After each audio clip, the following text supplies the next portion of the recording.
So, Hare Krishna, we're covering Canto 3, Chapter 8, Text 8 and 9 today. Title of the chapter is Manifestation of Brahma from Garbhodakshaya Vishnu. And the title that I'd like to give to this class is Forgiveness, the Power of a Brahmana. So we'll see the qualities of a Brahmana that are described in these verses and purports.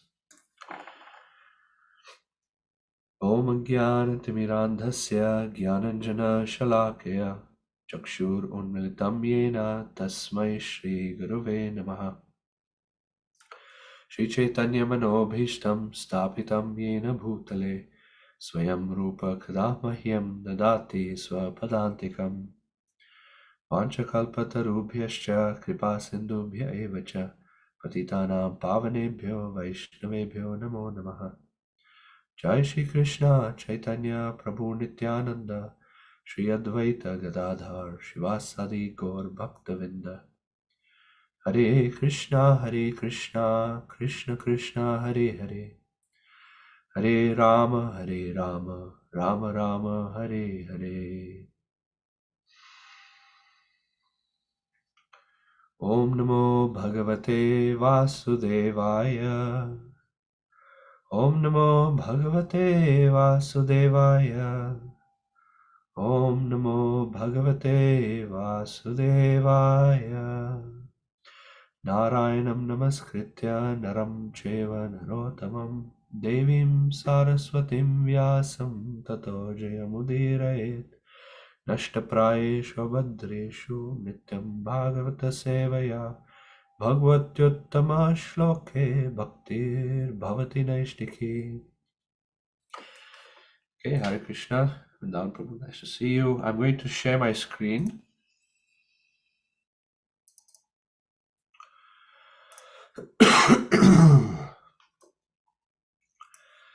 And so hopefully you can see this is Canto 3, Chapter 8, Text 8, Manifestation of Brahma from Garbhodakshaya Vishnu. I'm going to recite the verse.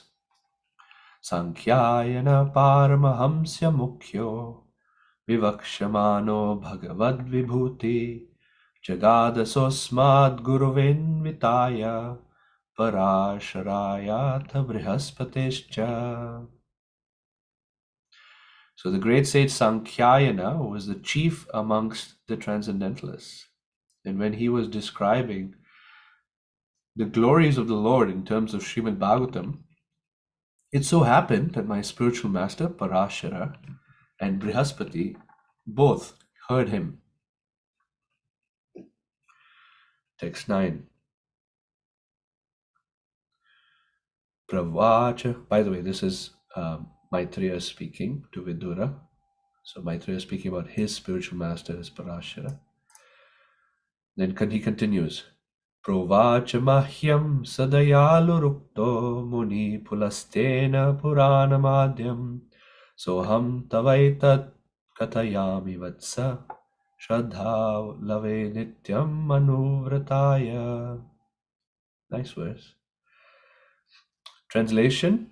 The great sage Parashara, as aforementioned, being so advised by the great sage Pulastya, spoke unto me the foremost of the Puranas, the Bhagavatam. I shall also describe this before you, my dear son, in terms of my hearing, because you are always my faithful follower. All right, purport. The great sage of the name Pulastya is the father of all demoniac descendants. Once upon a time, Parashara began a sacrifice in which all the demons were to be burnt to death because his father had been killed and devoured by one of them. The great sage Vashishta Muni arrived at the sacrifice and requested Parashara to stop the deadly action.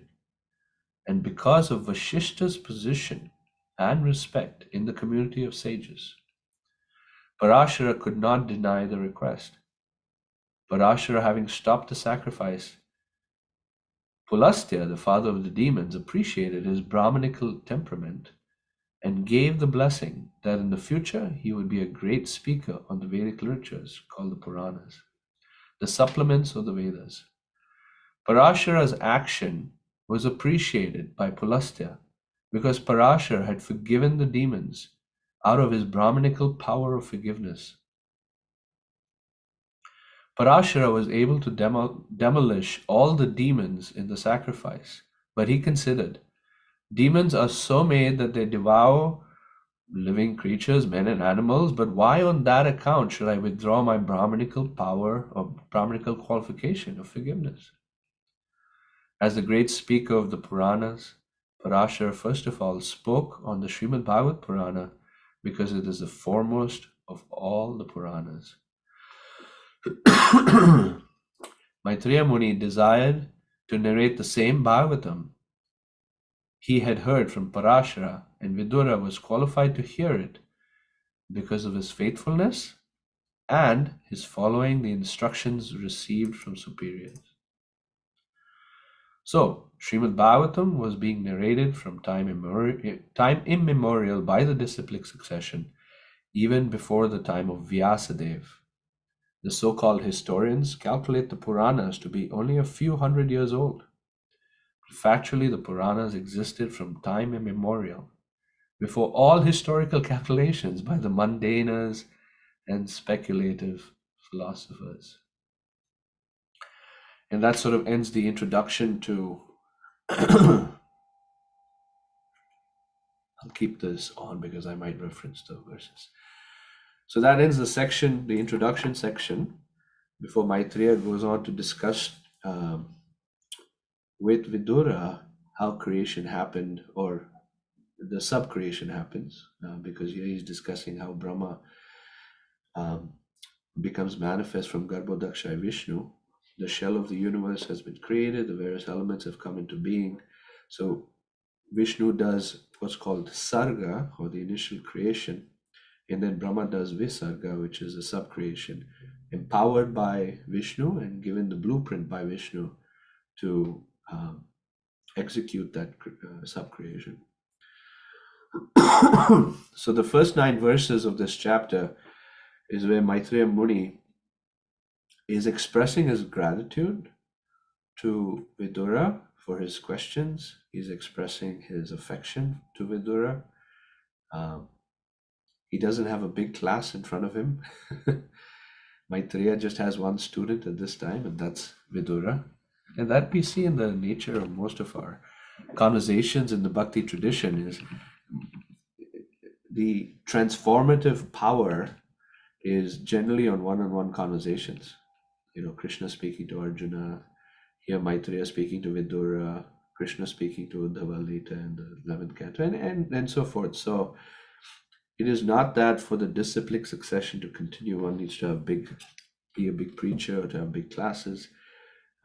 Here the disciplic succession that Maitreya is expressing to Vidura, starting from the beginning of this chapter, he's expressing how this disciplic succession is working all the way to him to have any kind of status or platform upon which he can even share with Vidura.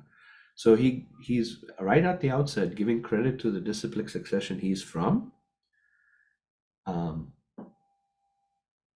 removing himself from the equation and saying, this is just knowledge I've received from my guru. At the same time, he's being an instrument of the disciplic succession in that he's expressing his affection. He's not just sharing wisdom in a dispassionate way. He's expressing the tradition, the wisdom of the Bhakti tradition with feelings, with affection. It's not just a, disciplic succession doesn't mean you just hear and you repeat. It's hear, assimilate, and with feelings and affection, repeat. And with a lot of affection. We see in the beginning of this chapter as well as here, in text 9, he uses the word Vatsa. Vatsa means my dear son. So Maitreya has a lot of affection for Vidura, has a lot of appreciation, and they're just met.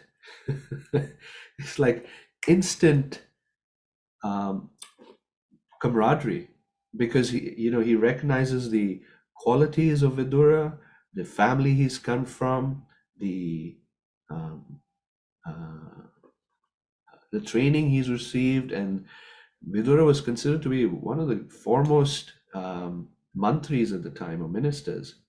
So he was a very wise person, but now in Maitreya's association, he then transforms to be a Mahabhagavata, or one of the topmost devotees.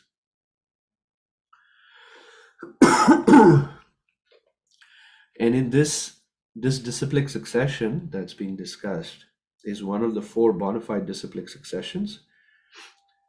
In the Hare Krishna movement, we are followers of Prabhupada, who comes in the disciplic succession of Brahma, Madhva, Gauriya Sampradaya, or the Brahma Sampradaya, and we see the inception of the Brahma Sampradaya provided here in the Bhagavatam, in the second canto, where the Lord Himself instructs Brahma, who then we see Brahma instructs Narada in the second canto, Narada instructs Vyas in the first canto, and so Vyas then, and so forth. The disciplic succession moves on. Here is a second disciplic succession, which is starting with the Kumaras, and the Kumaras heard from the Supreme Lord Himself in His form as Sankarshan, or Anantadev, in the bottom of the universe. And so that disciplic succession is coming down to Maitreya Muni, and then Maitreya Muni to Vidura. So I'm not going to regurgitate what has been discussed in the previous classes. One thing I do want to mention about disciplic succession, or a few things. What Maitreya is saying here, I shall describe this before you, my dear son, in terms of my hearing. The Sanskrit is Tavaitat Katayami, that as I have heard it, I'm going to now speak it to you. This same kind of message is given by Sutta Goswami to the sages in the first canto, where he uses the phrase Yatha Ditam Yatamati, famous phrase. As I have understood it and assimilated, I will now explain it. And he says, only as I can explain it, just as a bird has the ability to fly as high as its body allows, it has a certain capacity. Similarly, I have a certain capacity of realizations that I'm going to only go up to that level. It's a humble statement to make. So Sutta Goswami makes that statement that I can only go up to this level, yataditam yatamati. And Prabhupada, in a purport that's close to that verse, he explains that the instrument of speaking Bhagavad Gita is that one doesn't screw out new meanings from the messages of disciplic succession, that they present what they've heard. At the same time, so there needs to be being able to be relatable to others, and to be able to build a relationship with others, like how Maitreya heard from Parashara Muni, but here we see Maitreya is the one who has a relationship with Vidura, and so therefore Maitreya is the appropriate person to give the message to Vidura, besides, of course, Krishna instructed. So he has a relationship, but also Maitreya knows he may know, because what's going on in Vidura's life, he presents the information in a way that can be digestible by Vidura. So that's the responsibility. There's two facets of the responsibility of a member of disciplic succession. One is fidelity, that is upward connection to the disciplic succession. And then there's being relevant or being relatable. Fidelity and being relatable to the audience that one is speaking to. So being able to take that message and using the right verbiage, words are really important. How we frame our statements or the word choices we have are very important. Like today, in the modern day that we live in, I was just at a college program yesterday, And some of the students were telling me, it's so important not to use the word God because people are very sensitive to it. Many years ago, I had one student at Washington University where we were doing some outreach who told me they finally became an initiated devotee, and they told me that during the first few weeks, if you had mentioned God even once, I would not have come back. So, so I did not mention the word God because I was sensitive to the audience, trying to be anyway, sensitive to the audience, and this person became an initiated devotee later. So it's very important to understand the audience. It's very important to use the right phraseology.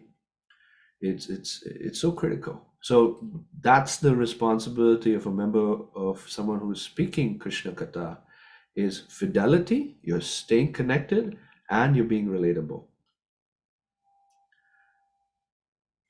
Those who are considered conservatives have very strong fidelity and perhaps weaker on being relatable. Those who are considered liberals are very strong at being relatable and perhaps maybe seen to not have very strong fidelity. And so both have, so people at the conservative side fear the liberals, and the people on the liberal side fear the conservatives, because the conservatives say, hey, you're not being tied to the disciplic succession. Those on the liberal side, hey, you're not being relevant for the audience today. You're going to be stuck in some prehistoric age. So being able to balance these two is really important.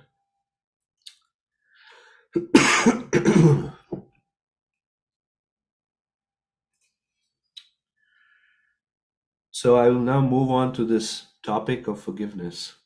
It's a big topic. So the story goes, so here we hear about the sage Parashara, who is Maitreya's spiritual master.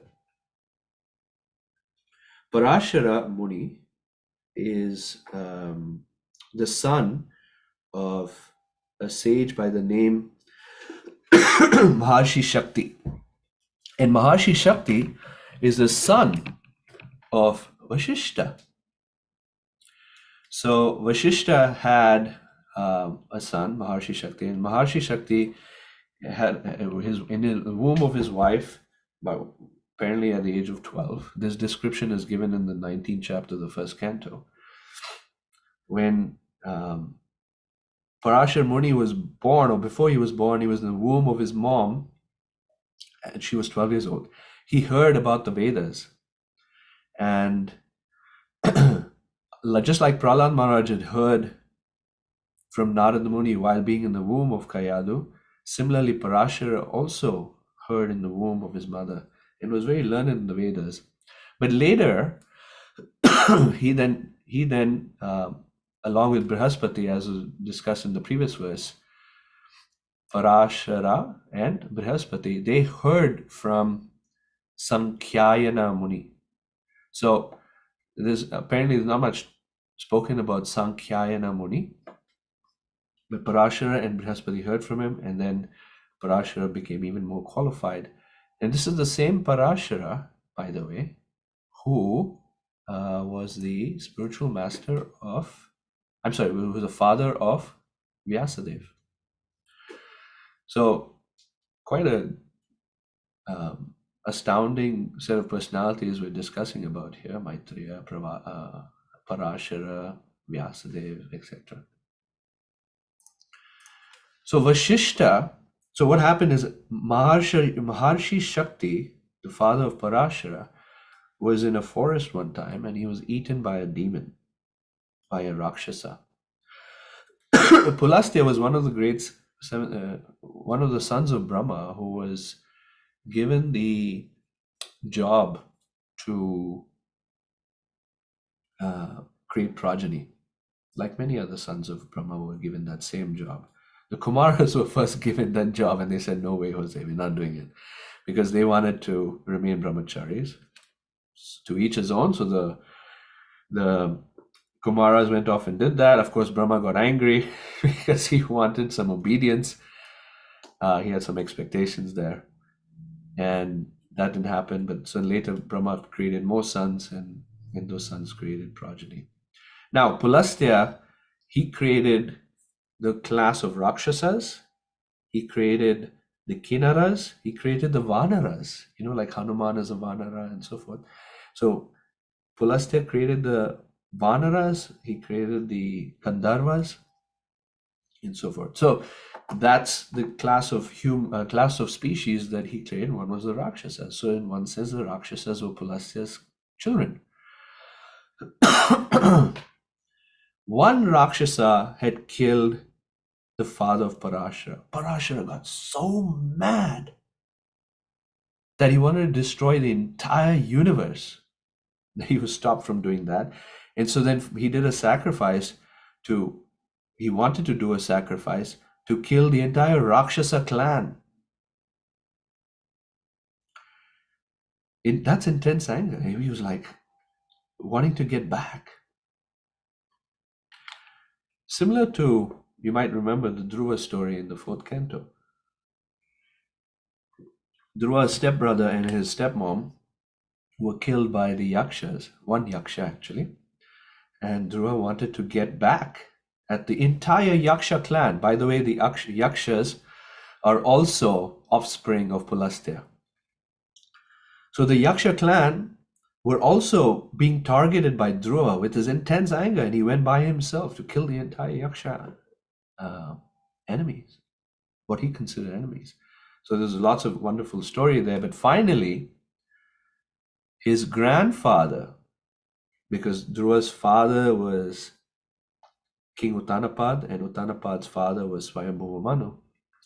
So Swayambhuva Manu appeared at the scene. So Dhruva's grandfather appeared at the scene when Dhruva was just losing it with anger, and he gave some beautiful instructions on how to manage anger and deal with anger, and assisted Dhruva to restore him to the mood of being forgiving. And so Dhruva forgave them, and he just let it go because his grandpa said so. Very interesting. Here, the same deal happened. Parashara father was Maharshi Shakti, and Maharshi Shakti's father was Vashishta. And so Vashishta, in the purport, Prabhupada says that because of Vashishta's position and respect in the community of sages, Parashara could not deny the request. But not only that, Vashishta was his grandpa, just like Swayambhuva Manu was the grandpa of Dhruva. So Vashishta Muni's calming Parashara down and giving him some, restoring him to the place of forgiveness was pivotal, and Parashara accepted it. Now there's a slight difference. Dhruva was in a Kshatriya position, and Parashara was in a Brahmanical position.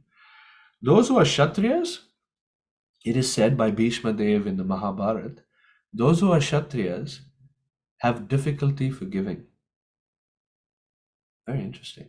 We see later in the 9th canto a similar incident where Parashuram, because of his Kshatriya mentality, even though Jamadagni, his father, was insisting or encouraging him to forgive, he could not forgive. And so Parashara did what he did,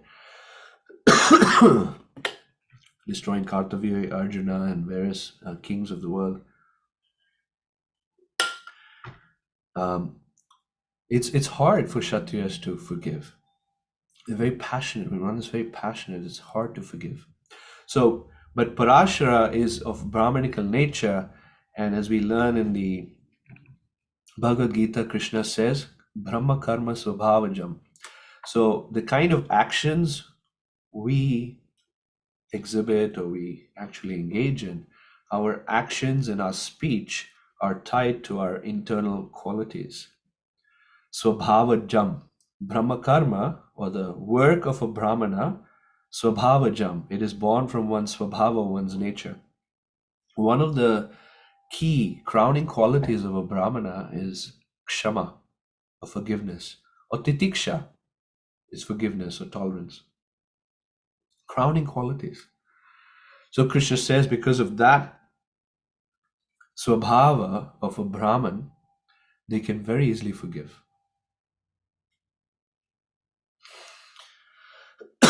Shamik Rishi easily forgave um, Maharaj Parikshit when Maharaj Parikshit put the snake around his neck, and so forth.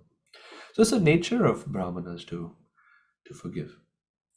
And here, Parashara, when he was reminded of his Brahmanical quality by Vasishta, and he actually followed through with that advice, Pulastya, seeing that his entire offsprings of Rakshasas was not going to be destroyed by the powerful Parashara Muni, he became very happy.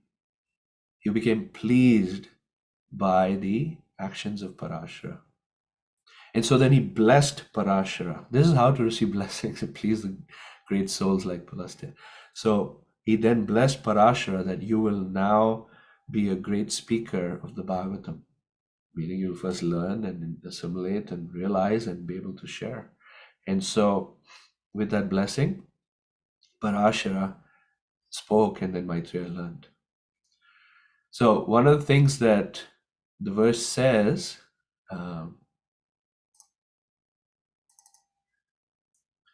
so he says, Provacha Mahyam, that he spoke to me, Sa Dayalur. Dayalur is kind-hearted or merciful. In the translation, Dayalur doesn't really come up, but in Vishwanath Chakri Thakur's rendition of this verse, that word comes up, merciful. So Maitreya, with a lot of feelings of gratitude, he's receiving this kind-heartedness. He recognizes, he's feeling indebted to the kind-heartedness of Parashara to train him. And he is simultaneously offering that same kind-hearted feelings to Vidura by calling him Vatsa and saying, my dear son. And he also gives the qualification for why he's speaking to Vidura this way. He's saying, Shraddhalave nityam anuvritaya, that you are faithful, full of Shraddha, you have faith, you have trust in me, you have conviction that I can deliver the goods. Not only that, you're going to follow, you're actually going to do it. So it's one thing to have faith in hearing, it's another thing to follow the instructions and carry out the instructions of the spiritual master. So Maitreya is praising Vidura for having these qualities, that you're faithful and you will follow the instructions. One needs to have both.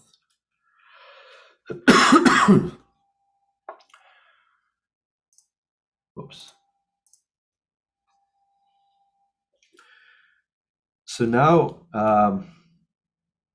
I wanted to maybe talk a little bit more about forgiveness. If we don't forgive, we kind of get stuck in what's called a drama triangle. We consider ourselves a victim, we've been hurt, we've been treated in a way that's not right, we think it's not fair. That's a big one. When we get stuck in this conception that things are not fair. So I read a book one time, and it said, the title of the book was called 5 True Things. The 5 things in this world that are just true. You can't change them. One of those things is life is not fair. But yet there's, you could say, an attachment or a perception that the world should be fair, and I am going to be the instrument to administer fairness. And so when we see something is not fair, our insides just light up in anger. Want to retaliate.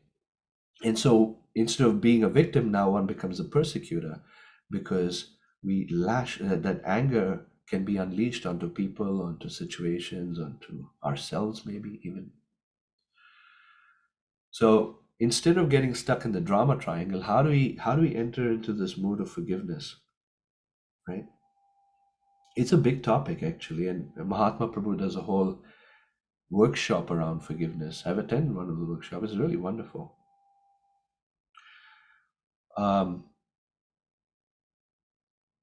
let me say that there's lots of references on forgiveness that I could share. There was one Q&A that happened online with my spiritual master, and there's an entire article written about forgiveness that I find particularly inspiring. So in that article, it speaks like forgiveness has 4 different levels.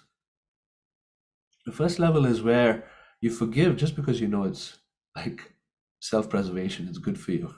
It's good for your own mental well-being to let go of that resentment. Like the Buddha says, Buddha's statement is,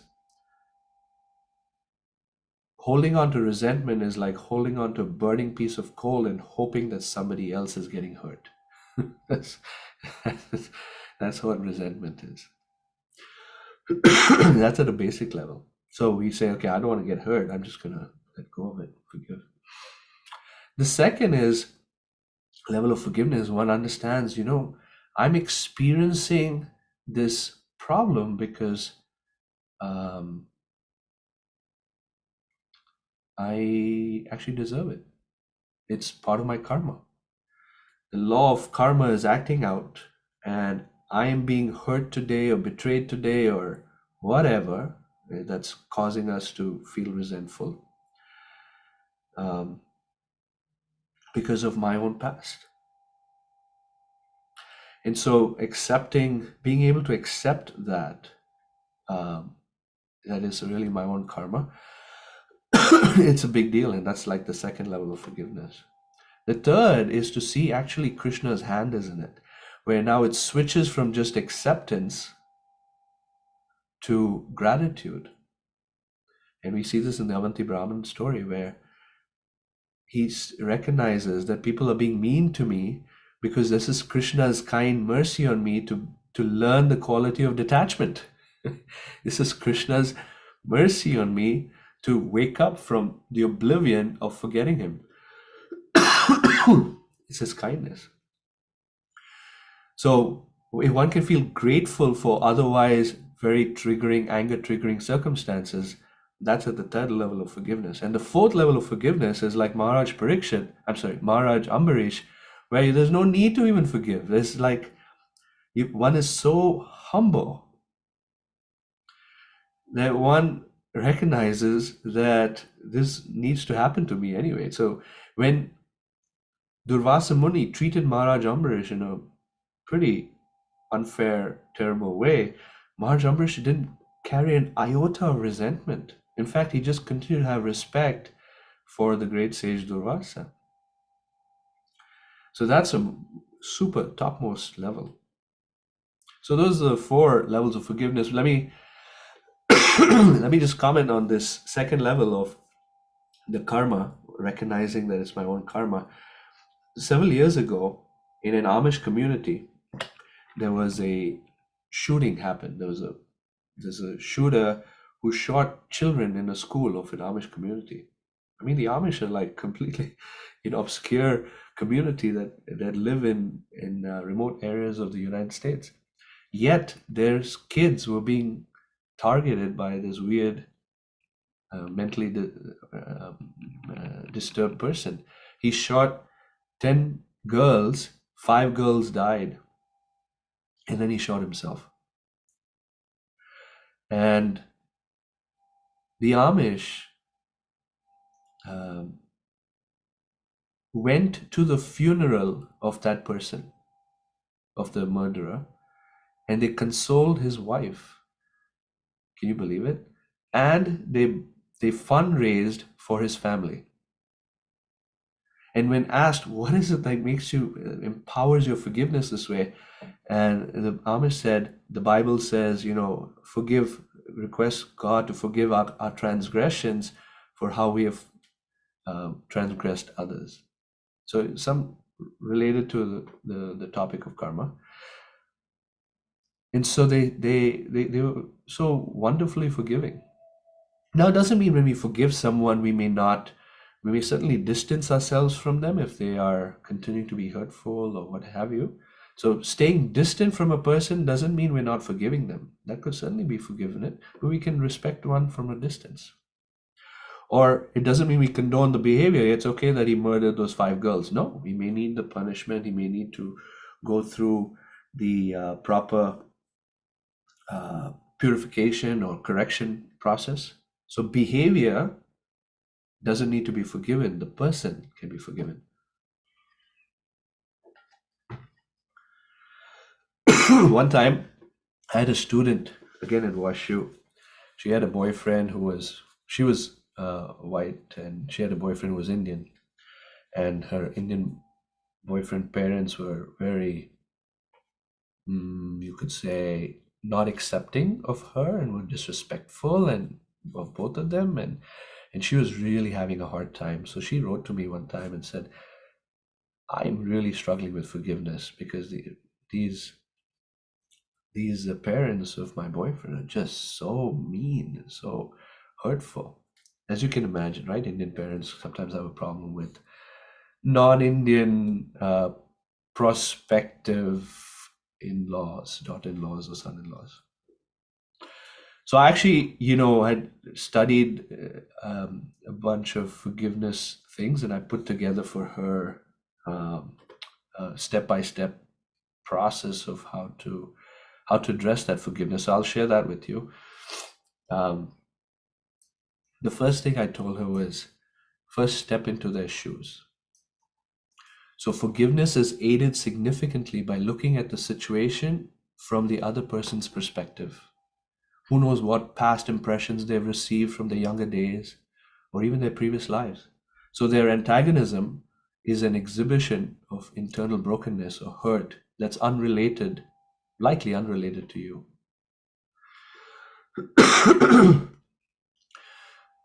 So this is actually a quote from my spiritual master. He says, it is said that if we were to understand the suffering of others, we could easily forgive them. Supposing someone is so damaged inside for reasons or circumstances and degrees of damage unknown to us, that they act out their pain in exchanges with others, can we not forgive them? This is another quote from Think Exist. It says, sincere forgiveness isn't colored with expectations that the other person apologize or change. Don't worry whether they finally understand you. Love them and release them. Very important statement. I'll say it twice. Life feeds back truth to people in its own way and time.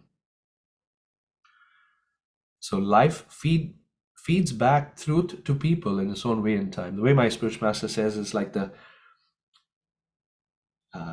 wheel of time moves slowly. The wheel of justice moves slowly. It crushes, and it crushes very finely.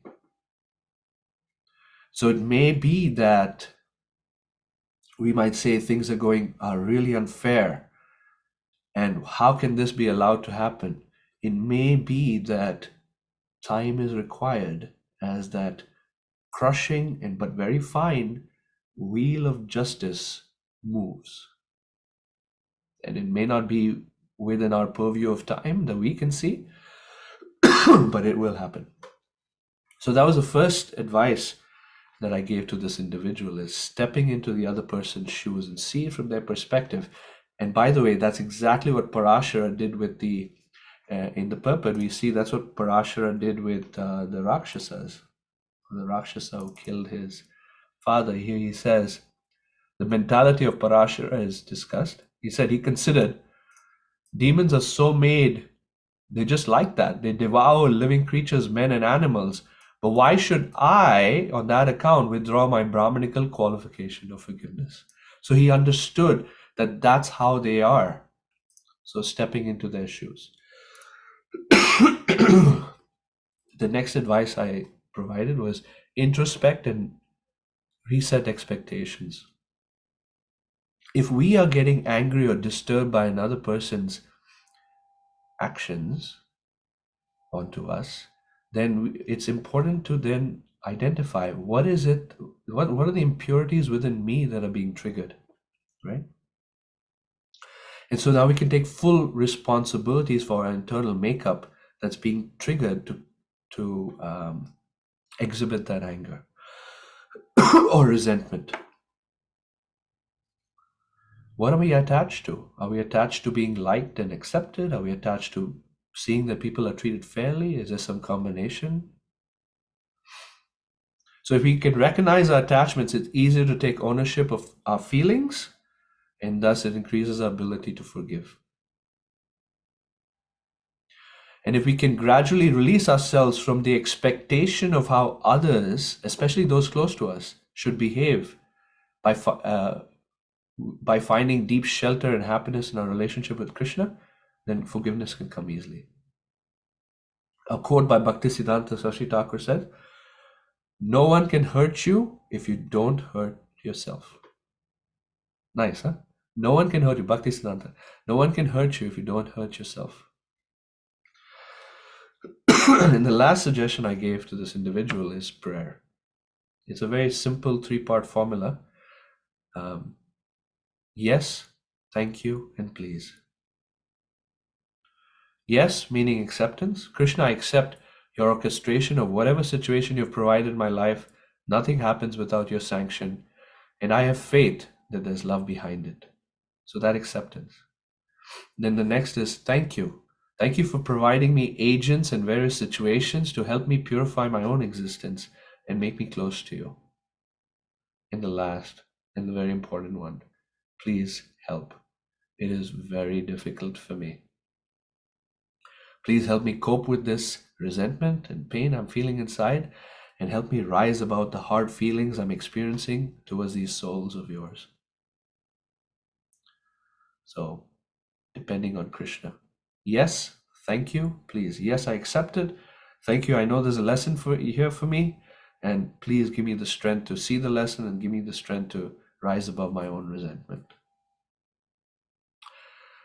So I'll conclude there and see if anyone would like to either raise a question or share a reflection. I would like to hear reflections or something that you took away. That'd be nice.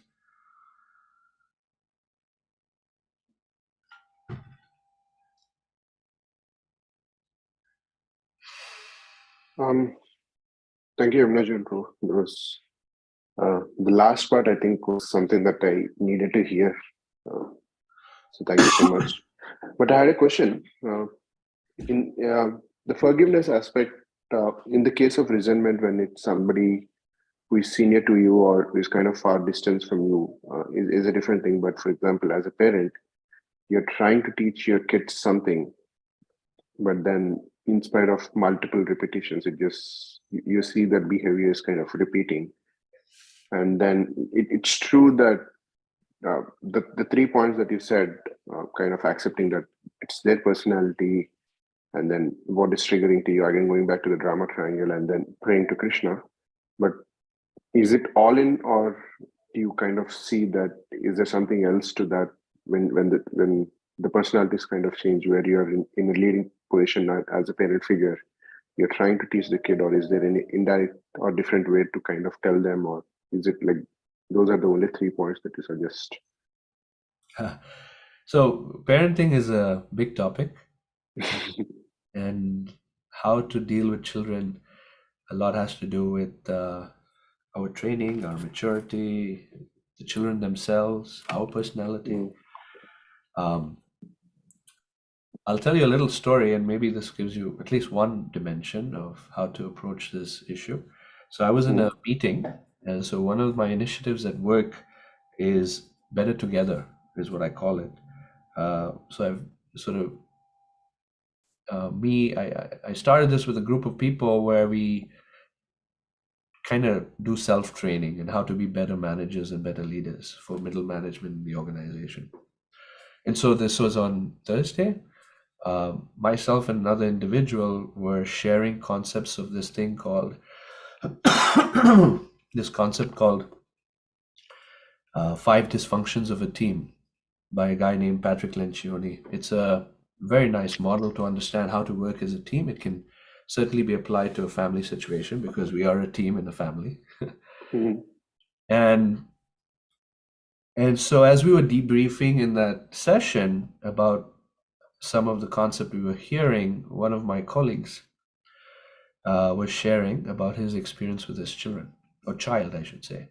And he was saying, his child got to a point, of course, your children are still younger, but his child was in the age of, I don't know, 13, 14, 15, something like that. And he said, just a brat. He just wouldn't learn, listen.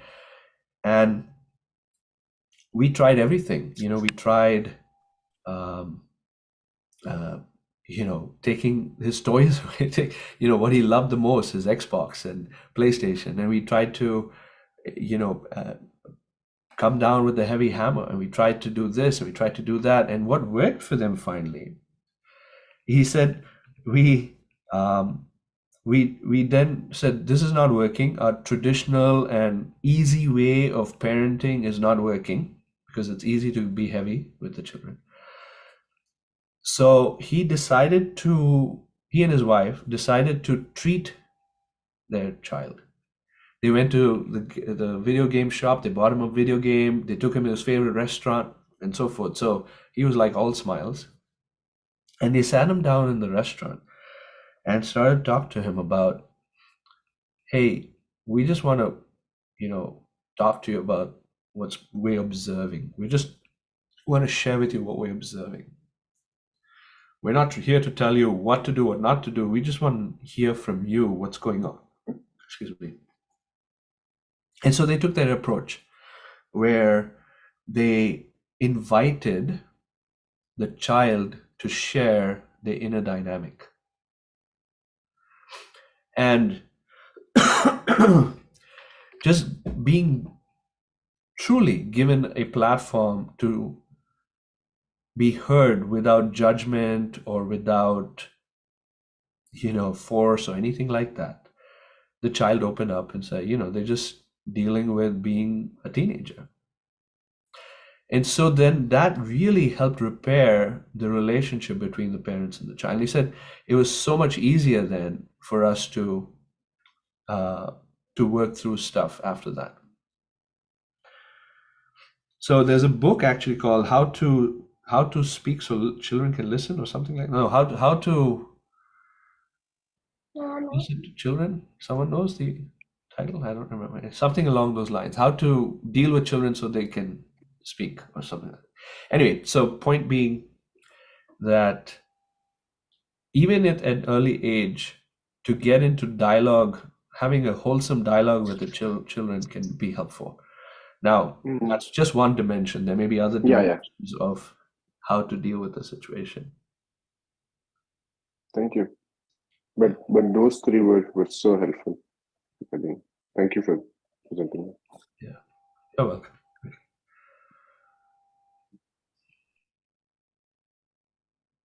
Hare Krishna, Prabhu. Thank you so Yeah, much for nice class. Especially, I think the drawing parallels to begin with, I mean, between Dhruva Maharaj and Parashar Muni, right? Yeah. Yeah. Plus, yeah. So, I mean, so I was just thinking, I mean, of course, yeah, there are two different situations. And then second thing, I was, can you share that article, Prabhu, that you referred, 4 levels of forgiveness? Is it article or is it a class? Article. Okay, if you can share, Prabhu. The other thing I was just thinking, I mean, the final part that you mentioned about it, I mean, the example or the suggestion you gave it to the other person, right, when she approached you to forgive. I mean, I was thinking it sometimes, uh, I mean, at a mental platform, right, when we are on a mental platform, it may be easier at that level, but when things are keep hitting us, right, it'll be very hard to accept it. Even we can go and tell Krishna, why are you doing this to me? Right? So I mean, it's very hard, I feel. So I mean, in those situations, I mean, I'm sure I'm not at a level that uh, yeah, it's all Krishna's arrangement. Maybe I mean, I may say sometimes, but I'm not at that level for sure, right? So I mean, when we are not at that level, I mean, even initial forgiveness, initial stage, okay, it is not good for me, right? I mean, it's going to be, I mean, I'm the one who is getting affected, right, by not forgiving it. Yeah. So even, I mean, having all the understanding, still it is very hard, right, when the actual situation happens multiple times. So maybe once or twice it is good. So I was just thinking, Prabhu, I mean, how do I keep reminding myself, right? So yeah, not to keep that grudge. I mean, even temporarily, right? May not be a long term, right? Even for that moment, or I mean, because then we'll act on a mental platform again. It will be a mind thing that takes on us, right? Saying that, okay, why do we need to get through this thing, right? So, so if you want to, if you have any comments on that, I know Yeah. So, I hear your struggle. I've heard you express something similar in the past before. I think one realization I had is I have, especially with persons who are important to us, it's important to consider internally whether I'm holding some or seeing them in a way that's different than how somebody else may see them. In other words, while the grudge or resentment may not be, the grudge or resentment may not be permanent, it may be temporary and fleeting, or we see it as temporary and fleeting. I can say from my example of my own life is that I recognize years later that that's not so much the case. There's internal boxes that I've put people in already, and I'm harboring unsurfaced resentment. Makes sense? I'm harboring unsurfaced resentment that's at a deeper level based on the kind of box that I've put that person in. So it's important to consider very carefully, do I really have a very open and affectionate disposition towards this other person? And if not, then to work on it. So that's one point. The other thing is that I found it's really important, in these times when our emotions surge. Your point is, okay, when our emotions surge, it's like we forget some of these messages, like what to do. To be able to catch ourselves at that moment when the emotions surge, a lot has to do with our strength of recognizing the self different than those behaviors of how we respond to triggering such situations. How much have we soaked in the conception and you realize basically that I am different from my triggers and my behaviors? And then going back, okay, so what gives that strength and realization that I'm different from my triggers and behaviors is then what is it that gives me super nourishment in Krishna conscious philosophy, where I actually feel it? It may be chanting, it may be hearing, maybe deity worship, maybe associating with certain devotees, maybe kirtan, maybe offering prayers from the Bhagavatam that we particularly like. So each one of us have something that nourishes us so strongly that we feel that at a heart level, we feel I am different than my mind. I'm a soul. I'm a spiritual being. I'm part and parcel of Krishna. That experience, we practice that and strengthen that to then be able to differentiate between ourselves and our triggers and our emotions, so that when we do get triggered, we can more easily catch ourselves and say, "Oh, look at that! I'm falling for that same sort of tendency and the same sort of behavior that I'm carrying for so many lifetimes, maybe." So I would trace it back to building on our strength and introspecting on how we really see another people, being really honest with ourselves. Okay. thank you, bro. Okay. We have 8:26. Is it? We can go up to 8:30 if there's any other reflections or comments. Hare Krishna. Prabhu. Sorry, someone else speaking, I think. Anandini Priya Mataji, go ahead. No, you go ahead, Mataji. That's fine. Thank you. Yeah, thank you so much, Prabhu. As Hardwani Prabhu was saying, I'm feeling like I so needed it to hear this. It's very deeply touching. This is something I struggle a lot, particularly with the devotees. I think fairer is one thing, and probably the word I keep using it, kinder. If the situation or the person's behavior, one devotee's behavior, or like, it doesn't even have to involve me. If I see that unkinder, quote unquote, according to my expectation, I get triggered, and it takes really a lot for me to come out of that and be again cordial to that devotee. And the last part, as you were just responding to Lakshmikant Prabhu, it just threw a light for me. Because I'm putting them in this imaginary box and harboring that kind of a, unsurfaced resentment. That was like very powerful and, like giving me a clue what was happening. Because I was thinking, what's the problem? Yeah. Because I'm equating whatever we read from Bhagavatam, or, we hear how a devotee is supposed to be.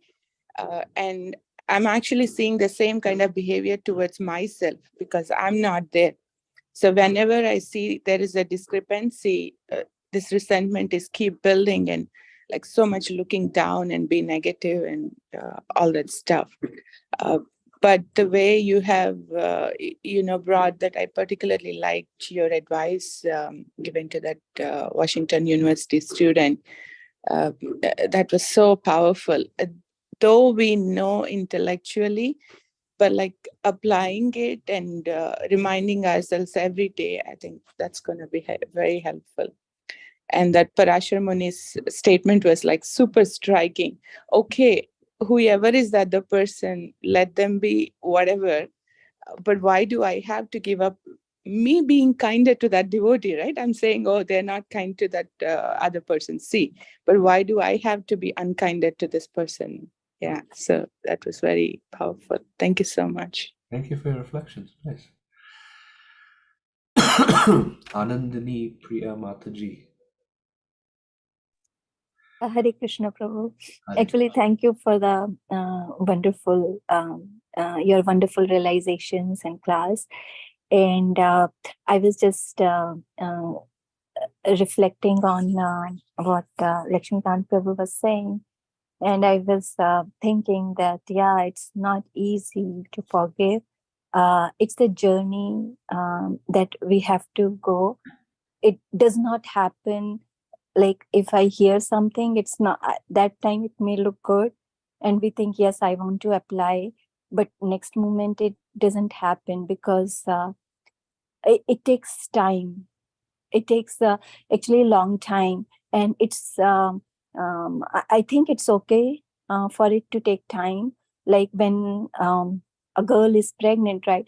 It takes 9 months for the child to grow up. So it's okay if it is taking time in understanding ourselves better and to apply. But it will happen. So it is just, I just wanted to say that we should not get discouraged that I'm not able to do that, because it does not happen like a magic. It takes its own sweet time. So, yeah. Yeah, being patient with ourselves is a very important facet of a spiritual journey.